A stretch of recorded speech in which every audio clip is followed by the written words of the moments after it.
lancar-lancar ya. Pas mau pulang tuh hujan jam 4 sore. Jadi kita udah pisah-pisah, tim itu saya tinggal berlima.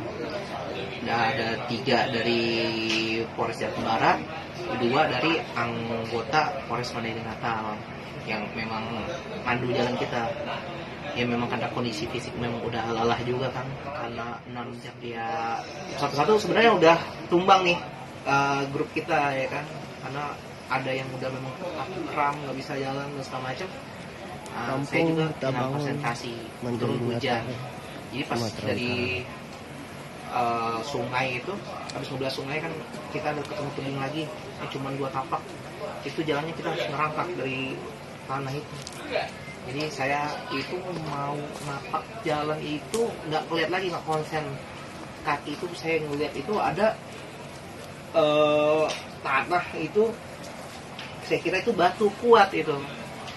Ternyata saya mau injek topang itu karena kiri saya udah licin, saya injek kan kanan saya, terus ternyata makin lama makin lembek ke bawah, akhirnya korban tiba-tiba udah cepet aja kejadian itu langsung ke bawah. Ya habis itu ya saya nggak sadar, diri ya tiba-tiba langsung tahu-tahu bangun, saya teriakin dari atas, masih sadar nggak? Ya namanya kita masih baru sadar, setengah sadar, saya kasih suara dulu lah, baru kelompok itu turun ke bawah, bikin yang anak tangga orang ini kan, bikin dari tangan ke tangan, baru saya jalan.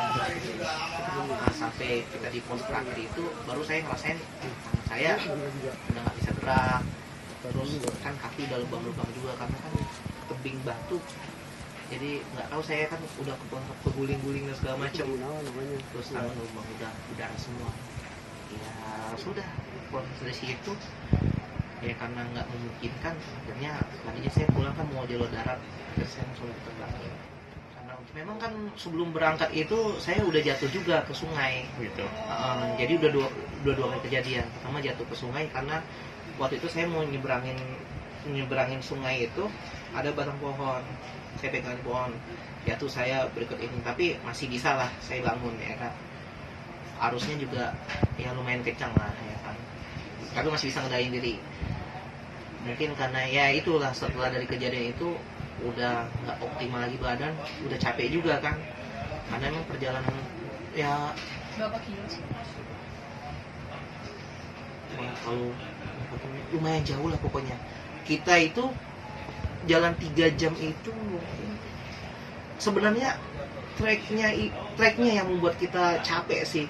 Kalau dihitung kilonya saya nggak bisa mastiin juga, karena kita hitungannya per jam, karena kan kita masih nyisir. Namanya ladang di sana itu kan, informasi dari tersangka itu kan ada posisi ladang itu di atas perbukitan, dan itu memang mereka aktivitas mereka kan setiap subuh. Jadi mau nggak mau itu kita harus nyisir ke sana. Itu kan ada posisi namanya, kalau orang sana sebenarnya segitiga emas. Segitiga emas itu di mana tempat itu bisa dilalui dari provinsi Sumatera Utara, provinsi Riau dengan provinsi Sumatera Barat. Itu biasanya emang ladang di sana. Makanya pas lagi proses nyisir itulah yang kita benar-benar masih waktu itu ngeraba ya kan. Kita tetap lagi ketemu juga sih. Cuma perjalanan pulangnya karena posisi kita masih mencari itu. Karena waktu itu kan ada dari Polres juga kan menyediakan juga dokes lapangan ya. Jadi yang sementara dulu ya yang luka dibersihin. Karena kan waktu pada saat saya ke bawah itu kan masih tangan sininya kan masih ada ranting di sini, banyak duri. Nah, bersihin dulu itu baru dibersihin darah ini kan. Karena kan di sini banyak pasir dan segala macam ya.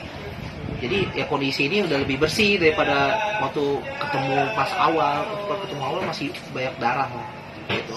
Ya dari teman-teman juga dari media yang ikut juga mungkin kondisi saya juga emang benar-benar ya banget itulah gitu kan gitu ya. Tapi alhamdulillah kalau untuk sementara sih retak enggak, cuman lebih baik dia sih kan karena kita kan pemodelan tradisional, Dia cuma bilang satu, jangan terlalu aktif dulu tangan kanannya sampai benar-benar. Ya belum tahu juga karena kan saya kan belum ngecek karena baru kemarin Senin. Cuman dia bilang jangan terlalu aktif dulu karena takutnya nanti geser lagi. Nanti kalau udah geser susah dia. Karena kan saya nggak bisa untuk ke atas ini, belum bisa. Kalau masih begini aja masih bisa. Tapi kalau untuk aktivitas saya ke sini dan untuk berat belum bisa banget. Maka saya pun belum bisa berani untuk nyetir motor jauh gitu loh, bawa motor jauh. Paling mobil itu pun kanan kiri gitu. Saya udah tahu dari sebelumnya, dari awalnya pas pengembangan ke sana itu pasti jalurnya ini nggak memungkinkan gitu loh. Nah, tapi gimana caranya? Ya kita harus tetap mengungkap gitu loh ya kan? Karena memang ada kewajiban harus kita selesaikan gitu. Jadi itu yang membuat saya ya saya tetap harus bisa sampai akhir gitu. Kalau kejadian ini saya ambil hikmahnya aja gitu kan. Namanya kita dalam bertugas pasti ada risiko. Namanya hidup dan mati itu udah kuasa Allah ya kan. Yang penting niat kita satu gitu. Tetap namanya mau kita tugas di kota pun pasti ada aja juga masalahnya gitu kan.